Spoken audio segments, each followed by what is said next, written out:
The Pacific island of Iwo Jima, the battle for it proved to be one of the bloodiest of World War II. That American forces finally captured Iwo Jima from dug-in Japanese forces after weeks of fighting and thousands of lives lost. The Battle of Iwo Jima was already one of the bloodiest conflicts in U.S. military history. But what happened beneath the volcanic surface changes everything we know. What if the ground below the island was not just rock, but a vast, deadly labyrinth designed to trap and torment thousands of soldiers? For weeks, American Marines fought not only the enemy above, but a hidden world of tunnels. This is an offshoot to another tunnel that would take you somewhere else on the island. This would be where they could store ammunition, candles, and other things. You can see here, this would be sleeping quarters. The notch is cut out. This would also be a sleeping quarter. Where unseen foes struck from every angle and vanished like ghosts. The horrors discovered underground tell a story of engineering, desperation, and sacrifice that few have dared to tell. The hidden battleground. Beneath the volcanic surface of Iwo Jima lay a dark secret few knew about before the battle began. What seemed like just another rocky island was actually scarred by a vast and intricate tunnel system, stretching over 11 miles with more than 1,500 chambers carved deep into the volcanic rock. These tunnels were not simple caverns, but a carefully engineered underground fortress designed to trap, confuse, and annihilate enemy forces. Thousands of Japanese soldiers were already entrenched inside, ready to use the maze to their deadly advantage. The tunnels created a battlefield no army had faced before. Conventional warfare above ground was only the surface layer of this brutal encounter. Below, hidden from view, soldiers waited in near-total darkness, striking from places no American soldier could anticipate. The layout was complex, connecting firing positions, hospitals, ammunition stores, and command centers, all linked in a coordinated network. This underground world was a carefully prepared trap meant to defy traditional fighting tactics. American Marines would quickly learn the cost of underestimating what lay beneath their feet. Initial assumptions that the island's defenses were concentrated on the beaches were shattered as fighting intensified. The tunnels allowed Japanese troops to survive relentless bombardment, shift their positions unseen, and launch attacks from unexpected directions. The island, small in size but huge in deadly complexity, became a nightmare of overlapping lethal zones. Survivors and veterans of the battle have long spoken in hushed tones about the horrors endured inside these tunnels. So damaging were the memories that many refused to discuss them for decades. The claustrophobia, the heat, the sulfur fumes released by the volcanic rock, and the constant threat of sudden attack combined into an experience that remains almost unimaginable. Yet, it was this underground battlefield that defined much of the fighting on Iwo Jima. The tunnels also served psychological warfare. The uncertainty of where enemies were at any moment, the noise of distant gunfire echoing through stone corridors, and the trap-like environment wore down men's morale as effectively as physical wounds. Japanese defenders used the tunnel's design to surround and ambush small American units repeatedly, turning each cleared section into a false sense of security. Any gain was temporary and costly.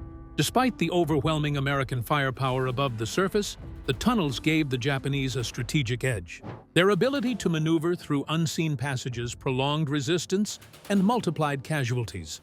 In fact, much of the battle's devastation stemmed from the prolonged struggle to neutralize this subterranean maze. The underground was nearly as large and complex as the island itself, a deadly inversion of the usual battlefield. What made the tunnels so dangerous was not only their size, but the careful planning behind them. Every chamber and passage was designed to support another, allowing defenders to cover each other with gunfire from multiple angles. There were hidden entrances and exits, which enabled quick retreats and counterattacks. This network made it impossible for American forces to simply storm through and expect straightforward victory.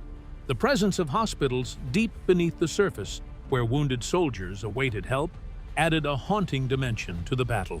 These subterranean medical posts showed how the Japanese intended to sustain their defense as long as possible, sacrificing everything above ground to prolong the fight below. The tunnels were not just a hiding place, they were the heart of a calculated strategy to make the Americans bleed. Despite the ferocity underground, the island's strategic importance was what thrust Iwo Jima into the center of the Pacific War. The strategic importance of Iwo Jima. Iwo Jima's location made it an unavoidable target for the United States as they pushed closer to Japan during the final months of World War II. Situated just 750 miles from the Japanese mainland, it sat directly in the flight path of American B-29 Superfortress bombers, headed to carry out devastating raids. The island was a critical buffer, an early warning post and springboard for Japanese defenses designed to intercept and destroy American planes before they could reach their targets. Japanese radar installations on Iwo Jima detected incoming bomber formations hours in advance, giving their fighter pilots enough time to scramble and attack. This made every bombing run extraordinarily dangerous. Many American planes were lost, while others returned badly damaged, forcing crews to crash land or bail out. The losses were not just tragic, but threatened to undermine the entire aerial campaign against Japan. For American commanders, this threat had to be neutralized. Controlling Iwo Jima meant silence for the Japanese radar that alerted enemy forces. It also denied Japan a vital launching point for fighters that harassed the bomber fleets. Furthermore, the island's airfields were crucial for American use, providing emergency landing strips for crippled B-29s and bases for P-51 Mustang fighters tasked with escorting bombers deeper into enemy territory. The United States military could execute air operations on the island after they secured it. The strategic calculus was clear. Capturing and holding Iwo Jima was essential to bringing the Pacific War closer to its conclusion. Japanese military leaders understood this as well, which is why they heavily fortified the island. Iwo Jima functioned as a core element in Japan's defense strategy instead of serving as a mere military post. The Japanese homeland would experience continuous bombings because its defenders lost control over the territory. The Japanese defenders would suffer major losses because the United States military would require their entire army to occupy the area. Both combatant forces dedicated themselves to defense preparation because of the mission's critical importance. The Japanese forces at Tokyo preferred to establish standard beach defense systems together with coastal artillery positions. The Japanese commander in charge foresaw that traditional tactics would fail and shifted to a more insidious plan. The island's strategic importance led to an intense battle that resulted in extreme combat violence. The American forces considered every element of Iwo Jima to be essential for their mission success. The battle reached its climax when both sides fought to control the last territories on the battlefield. The battle for the island expanded beyond its immediate territory because it determined the future outcome of the Pacific War. With such significance, it's no surprise the Japanese command made critical, unconventional decisions to hold the island at all costs. General Kuribayashi's plan. In June 1944, General Tadamichi Kuribayashi arrived on Iwo Jima, prepared to defend an island he knew was nearly impossible to hold with traditional methods. He had lived in the United States previously and understood the industrial might and military tactics his adversaries would bring. Kuribayashi assessed the island's terrain and recognized that heavy beach defenses would only result in massive casualties and likely failure. Ignoring orders from Tokyo that demanded standard coastal fortifications and trench lines, Kuribayashi made a bold and controversial decision. He ordered his troops to cease digging along the shoreline and instead move their efforts inland and underground. His vision was to build a tunnel and bunker system that would protect his men from American naval bombardments and airstrikes while allowing for surprise attacks once the invaders landed. Over the next 8 months, soldiers worked in harsh conditions. Temperatures inside the tunnels soared to 120 degrees Fahrenheit, and the volcanic rock emitted toxic sulfur fumes. Armed mostly with hand tools and limited supplies, they carved more than 11 miles of tunnels, some reaching depths of 90 feet underground. It was a Herculean effort that required discipline, sacrifice, and determination. The tunnel network stands as an outstanding achievement of military construction work. The tunnel system established links between command posts, artillery positions, hospitals, and supply rooms which functioned as interconnected support structures. The enemy forces established multiple slaying zones which Marine troops faced because enemies could attack from all directions, including the rear. The Japanese defense system became impossible to breach because of its hidden chambers and its concealed entrances and its interconnected corridors. Kuribayashi's plan changed the nature of the battle.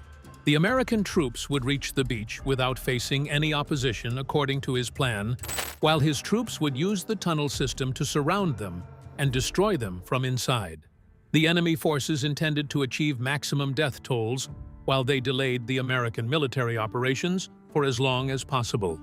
The underground environment created harsh conditions for soldiers, yet their spirits remained strong because they believed in their mission, which demanded heroic bravery. Kuribayashi demanded soldiers to maintain their composure, while he restricted all mass banzai charges because he understood that such attacks would lead to increased casualties, which resulted in quicker defeat. He required soldiers to operate with discipline while maintaining accuracy to achieve their mission of eliminating enemy forces through sustained action. His leadership work created both the physical defenses and the mental strength of his soldiers, who would continue fighting despite knowing their chances of survival were minimal. The mission required Kuribayashi to inflict military damage until the United States would decide against invading Japan. The tunnel system functioned as the main element of this dark calculation. As the Marines prepared for the landing, the quiet surface belied the deadly trap waiting just beneath them. Construction of the tunnel network. The construction of Iwo Jima's tunnel system was an extraordinary feat of military engineering, born out of necessity and desperation. For 8 grueling months, Japanese soldiers labored deep beneath the island's volcanic surface, chipping away at solid rock in sweltering heat and toxic sulfur fumes. Temperatures inside the tunnels often soared to 120 degrees Fahrenheit, making every moment underground a test of endurance. Equipped primarily with hand tools like picks and shovels, and often wearing gas masks to survive the fumes, these men worked in shifts, knowing the island's fate depended on their efforts. The tunnel system was not a random maze, but a deliberate, interconnected fortress designed for coordinated defense. Stretching more than 11 miles in length and reaching depths of up to 90 feet, the network linked pillboxes, artillery positions, command posts, medical facilities, and ammunition stores. Each position supported another, creating overlapping fields of fire and enabling soldiers to defend from multiple directions simultaneously. This architectural intricacy was meant to confuse and trap attackers, turning every inch of the tunnels into a potential death trap. The brutal conditions inside the tunnels intensified the psychological strain on the soldiers assigned to defend them. Air was scarce, water was limited, and injuries often went untreated as medics struggled to navigate the labyrinthine passages. Still, the defenders held fast, buoyed by strict orders and a sense of duty instilled by their commanders. It was clear from the outset that this underground network was not intended as a place of refuge, but a staging ground for sustained and deadly resistance. General Kuribayashi's vision had fundamentally altered the nature of the battle. By focusing defenses inland and underground instead of on the beaches, he avoided the vulnerability of exposed shoreline defenses to naval bombardments. This foresight shifted the battlefield from the open air into the claustrophobic darkness beneath the surface, where American firepower was less effective and Japanese soldiers had the advantage of surprise and concealment. The underground network permitted Japanese forces to move their troops between locations without being detected by American military personnel. The Japanese military had the ability to move their soldiers and their essential military goods through their underground system without being harmed by enemy fire. The defenders used tunnel exits to return to their defense positions after American forces had temporarily gained control of an area, which made it difficult for Americans to maintain their territorial gains. The capture of every bunker and hill enabled former combat zones to become active battlefields again. The tunnel system operated as a specialized hospital facility that served as a stark reminder of the battle's human cost.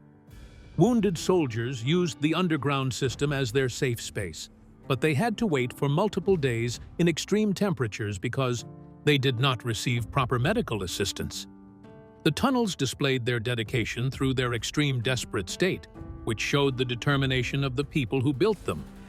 The network operated as a stronghold that functioned as a containment facility, which forced soldiers to stay inside a deadly area that extended beyond their defense limits. The tunnel builders kept working through their physical exhaustion and suffering and their fear of dying because they recognized the consequences of their actions. Kuribayashi's decision to reject conventional defenses had forced them into a new kind of warfare, one where survival depended on cunning, patience, and a willingness to endure unthinkable hardship. The workers constructed a dangerous underground network by using their strength to transform the volcanic rock that lay beneath Iwo Jima into an extensive underground system which would defend against marine attacks. The construction workers stopped all work operations when the final deadline showed up on February 19, 1945. The gun emplacements were set to 0 while the tunnels had been completely sealed, and every area was fully prepared for its role in what would become one of the bloodiest battles in history. The island seemed completely calm and motionless, but underneath it, thousands of soldiers were prepared to engage in battle. The intensity of the underground defenses would soon clash violently with the massive American assault designed to wrest control of the island. The battle unfolds above ground. On the morning of February 19, 1945, the Battle of Iwo Jima officially began with a massive naval bombardment that pounded the island relentlessly. It's early 1945.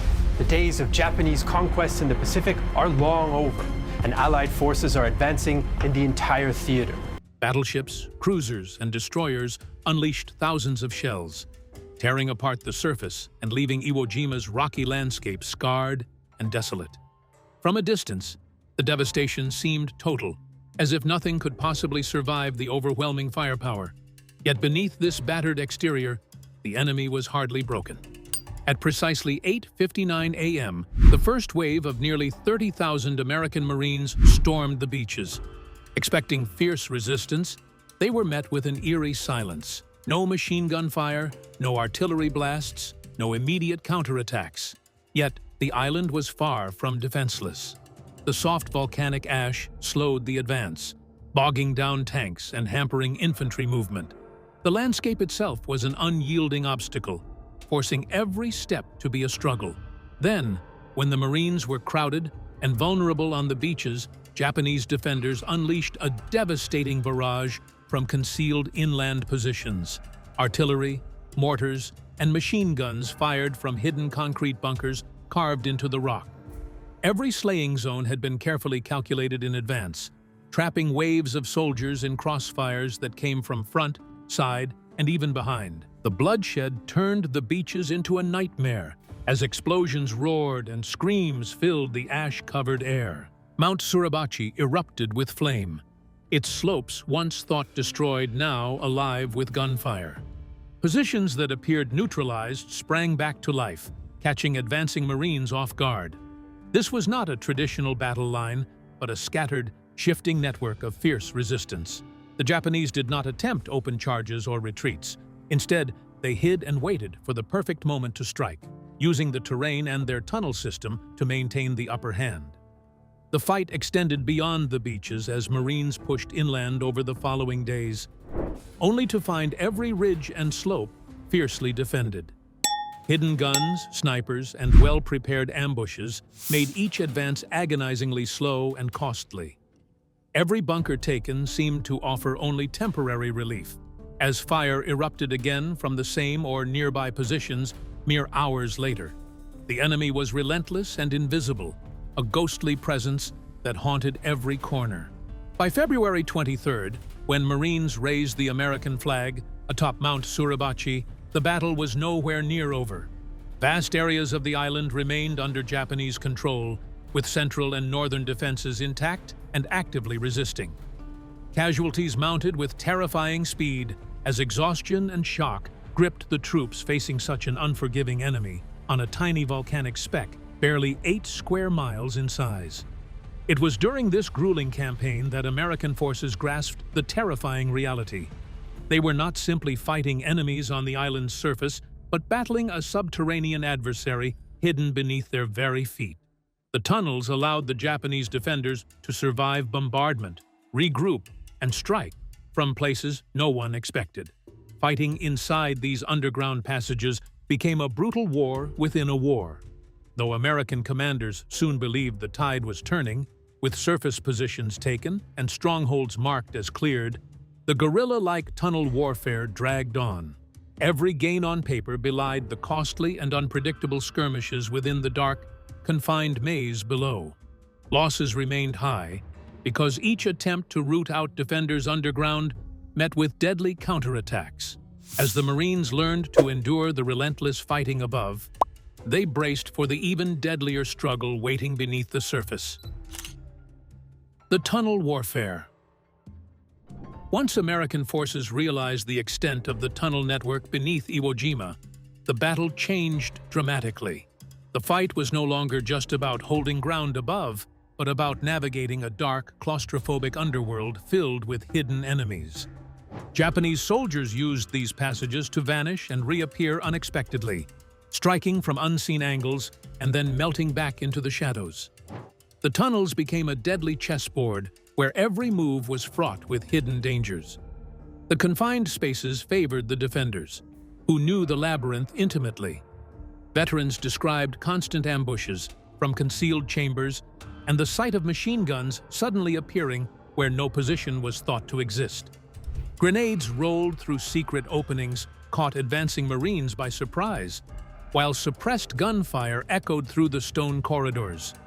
Each cleared section of tunnel brought only temporary relief, as defenders regrouped and fired again, sometimes from the very bunkers presumed captured in the morning. The psychological toll of tunnel warfare was immense. Marines faced suffocating heat, toxic sulfur fumes, and the oppressive darkness that bred fear and disorientation. The constant threat of booby traps and hidden explosives added layers of terror to each step. Soldiers fought in isolated groups, often cut off from support, with little knowledge of what lurked around corners. The underground struggle was as much mental as it was physical, testing courage and endurance to the limit. The underground combat operation consumed American military assets and personnel resources through its expensive operational costs. The total of combat fatalities from both close combat encounters and unexpected enemy counterattacks increased rapidly. Commanders understood that multiple troop deployments into tunnel systems would result in defeat until they developed an innovative tactical method. Both combatants engaged in underground warfare, which featured a continuous sequence of offensive operations, defensive retreats, and tactical recovery maneuvers. Japanese troops used tunnel systems to defend themselves while creating tactical advantages that let them maneuver effectively against their enemies. The tunnels provided them with a concealed route to relocate their forces while sustaining their supply operations and executing unexpected assaults after enduring extended attacks. The tunnel system created a network of connected defense points which enabled defenders to maintain operational control for an extended period beyond their original battle capabilities. The tunnel system created a distinctive combat style because it allowed defenders to reclaim their lost territory within minutes. Soldiers who seized control of a bunker during battle could use a hidden entry point to return to combat within hours while maintaining cover behind their enemies. The continuous risk from this situation forced American soldiers to stay alert while they suffered from fatigue, which made it harder to achieve major military successes. The Marines developed new combat methods to counter tunnel warfare challenges, despite facing overwhelming challenges. Volunteers who learned how to fight in close quarters and demolish structures became crucial for the military operation. The relentless fight underground demanded new strategies beyond courage and firepower, pushing American forces to innovate under fire. American responses to the tunnels. Faced with stubborn resistance hidden deep in the tunnels, American forces realized conventional tactics would not prevail underground. Entering the confined passages repeatedly resulted in heavy casualties, so commanders devised ways to neutralize the enemy without sending troops into every dark corner. The focus shifted from clearing tunnels by force to containing and isolating defenders, denying them freedom of movement and supply. One of the most effective tools in this campaign was the use of M4 Sherman flamethrower tanks, nicknamed Zippos.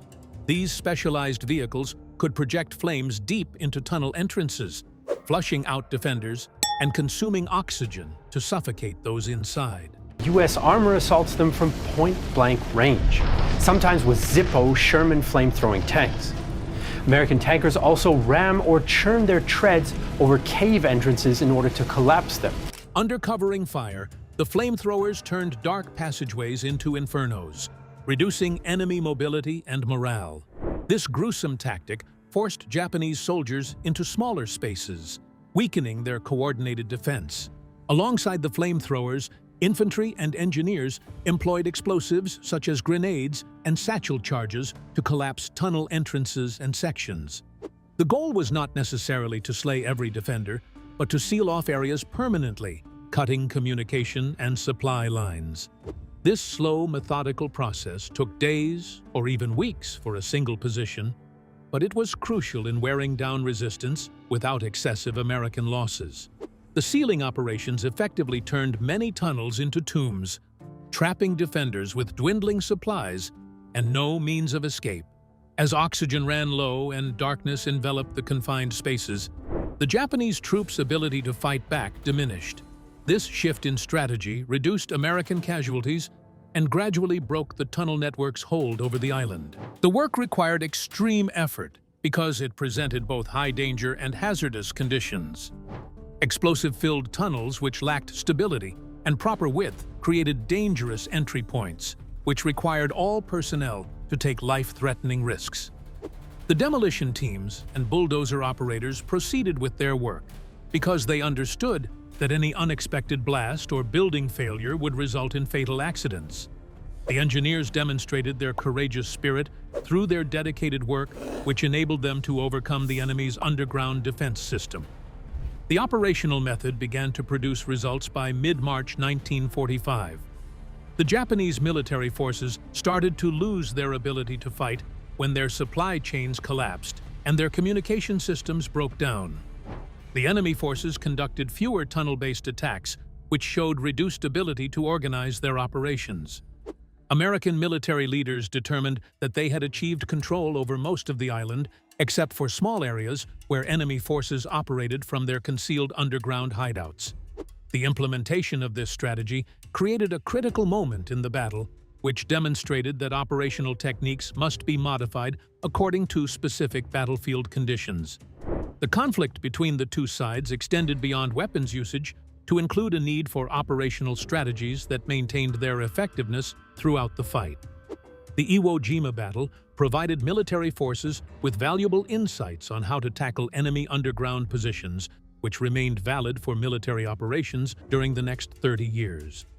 The financial expenses reached an astronomical level, even though the tunnels lost their effectiveness.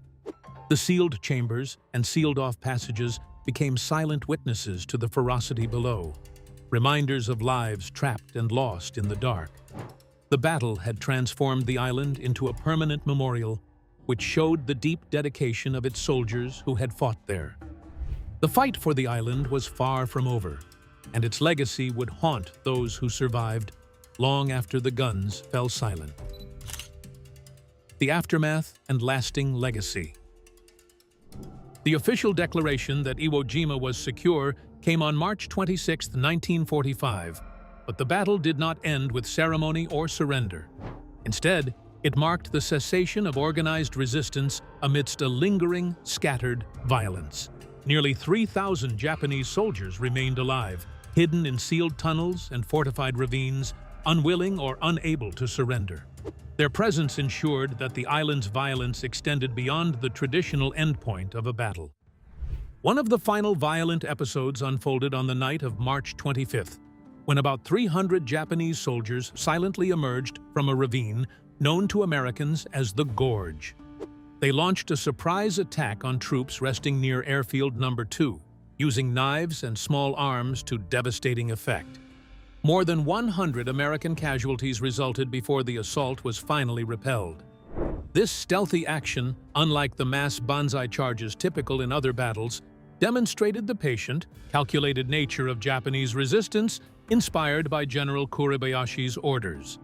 Kuribayashi's death is believed to have occurred during or shortly after this last attack. He reportedly fought without rank insignia, blending with his men to avoid identification in death. His body was never found, leaving his final moments shrouded in mystery. Regardless, his leadership left a lasting impact on the battle's strategy and the fierce, disciplined defense that cost thousands of lives. Following the battle's official close, American forces made the difficult decision to seal the extensive tunnel network rather than risk further casualties by entering it. Bulldozers collapsed entrances, explosives blocked passageways, and entire sections were entombed, sometimes with Japanese soldiers still alive inside. This act turned much of Iwo Jima's underworld into silent, sealed tombs that remain to this day, a grim reminder of the human cost buried beneath the island's surface. The human toll was staggering. Nearly 6,800 American soldiers died, while total casualties numbered over 26,000. The Japanese defenders suffered near total annihilation, with only about 1,100 surviving out of approximately 21,000. The island's capture came at a brutal price that underscored the ferocity and desperation embedded in every part of the battle. The tunnels of Iwo Jima maintained their ghostly atmosphere, which persisted through several decades after the war ended. The Naval Hospital Tunnel, which had been closed since 1984, brought forth mummified corpses of 54 soldiers who had died in the past. The soldiers who died in battle remained in their final moment of existence with medical supplies and sake bottles which they had been using. Soldiers who discovered military equipment buried in the ground showed military equipment which had been buried in the ground. Japanese soldiers who refused to surrender after the fighting stopped continued to emerge until the last known case of surrender, which took place on January 1949. Japanese who had been taken prisoner were used to appeal to their brothers in arms to surrender. But in most cases, the appeals were not as successful as other methods of persuasion. 2 machine gunners who had survived by hiding deep underground eventually walked out, clean and well-fed, testifying to an underground war that silently persisted. The battle which followed the official end of fighting stayed active throughout the underground tunnels. The secret tunnels of Iwo Jima reveal a chapter of World War II filled with unimaginable hardship and fierce resolve beneath the battlefield. This underground war reshaped our understanding of courage and sacrifice. If you found this story powerful, please like this video and subscribe for more eye-opening histories. Your support helps keep these stories alive.